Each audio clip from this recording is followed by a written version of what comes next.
पिछड़ों के नाम पर राजनीति करने वाले ये कुछ नेता अरबपति बन चुके हैं। जरा इनकी लाइफस्टाइल देखिए। कोई रोल्स रॉयस में शाही एंट्री मारता है, कोई करीब 3 लाख के जूते पहनता है, कोई लगभग 10 लाख से ज्यादा का बर्थडे सेलिब्रेशन करवाता है। सच में आज हमारे देश में पिछड़ों का इस्तेमाल करके उनके जज्बात से खेलकर अरबपति बनना उतना ही आसान है जितना बिजनेस करके अरबपति बनना मुश्किल। अब देखिए चंद्रशेखर आजाद रावण को, जिन्हें सांसद बने अभी 1 साल भी नहीं हुआ, और जनाब अमेरिका में लगभग नीता अंबानी के गाड़ी जितनी महंगी करीब 6 से 7 करोड़ रुपए की रोल्स रॉयस में सैर कर रहे हैं। भारत में दलितों की हालत पर आंसू बहाकर वोट मांगते हैं और फिर उन्हीं वोटों की वैल्यू को डॉलर में बदलकर अमेरिका की सड़कों पर रईसी का जुलूस निकालते हैं। ये वही नेता जिन्होंने आर्थिक रूप से कमजोर लोगों को 10% कोटा देने के मोदी सरकार के फैसले का विरोध किया था। फिर आते हैं आम आदमी क्रांति वाले केजरीवाल, जो कभी मफलर लपेटकर बोले थे, मैं तो आम आदमी हूँ।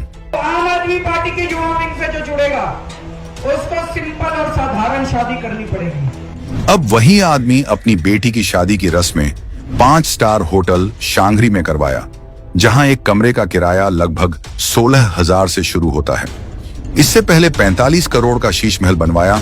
सत्ता गई तो पंजाबियों के पैसों पर Z+ सिक्योरिटी के साथ महंगी महंगी गाड़ियों के काफिले लेकर घूमते हैं। इस लिस्ट में आजादी से पहले से भी शानो शौकत वाली जिंदगी जीने वाले परिवार के शहजादे भी पिछड़ों वाली राजनीति करते हैं। राहुल गांधी कहते हैं 52 साल हो गए, मेरे पास घर नहीं, लेकिन बर्बरी की 60,000 की जैकेट, 41,000 की टी शर्ट और 3 लाख के स्नीकर्स पहनकर घूमते हैं। हर महीने विदेशी ट्रिप और महंगाई की पदयात्रा भी 41,000 की टी शर्ट पहनकर निकालते हैं। समाजवादी पार्टी भी पीडीए कहकर अब संपन्नवादी पार्टी बन चुकी है। 40 करोड़ की संपत्ति और 25,000 की जैकेट पहनने वाला बेटा।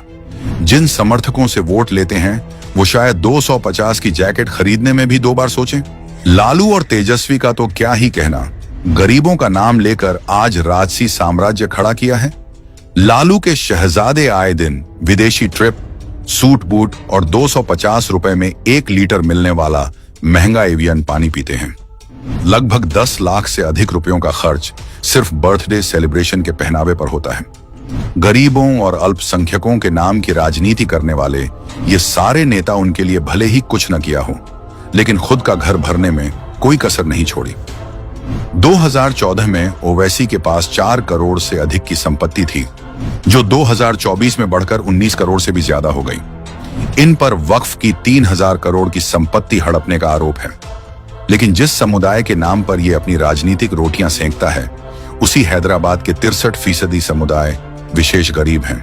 असलियत यह है कि इन नेताओं ने पिछड़ा सिर्फ एक शब्द नहीं, एक सीढ़ी बना ली है जिससे वो सत्ता की ऊंचाई पर चढ़ते हैं।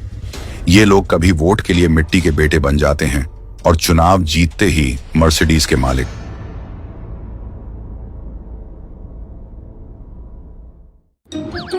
Mark yourself safe from Mahathag Bandhan. Pledge now.